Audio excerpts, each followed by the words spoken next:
আমার সুরভির মুরগির রশিসিরা আম গৌডানে চুকর আম গৌডানে is coming জমি তুমি আম্মা চল দাও আমার মুরগি তুই সবাই করে খাবি খালি একটা পশম সিরা দেখা কি হইছে রে চলি কি জানা আম্মা ওই মুরগি এই যে দড়ি সিরা আম গৌডানে পড়ছে আমরা এর ভিতরে শিক ঢুকায় পড়ায় খামু ভালো ভালো আমার মুরগি ফেরত দে তাহলে তো কোপাইনা করে হাত করতে মেকে এক করে ফেলামু আমার সম্পর্কে জানোস তুই ছোটবেলা থেকে খুব খাই আমি আমার নাম হয়ে গেছে জলিয়া কোপরাজ দিবি মুরগি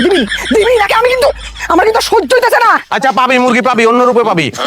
আমগো বাইতে দুপুরে তোকে দাওয়াত 1 পিস মাংস 2 পিস আলু 3 চামচ জল খাইতে আইছি চাচি মুরগি যখন আয় বসে আমি গোঠানে এই মুরগি হনা আমাকে মা ইয়ার ঘরে জলিয়া তুই মুরগি কিন্তু কি লাড়া আজকে আমি আমার কো পাবি আগে আমার কো দে তারপর দে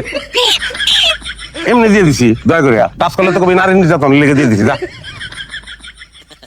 পিরান পিরান মনে দিলাম মা জানো তুই তো কি করবি এটা আমার খুব ভালো করে জানা আছে কত বড় হারামজাদা পোলা মায়েরা খুব খাইতে চায়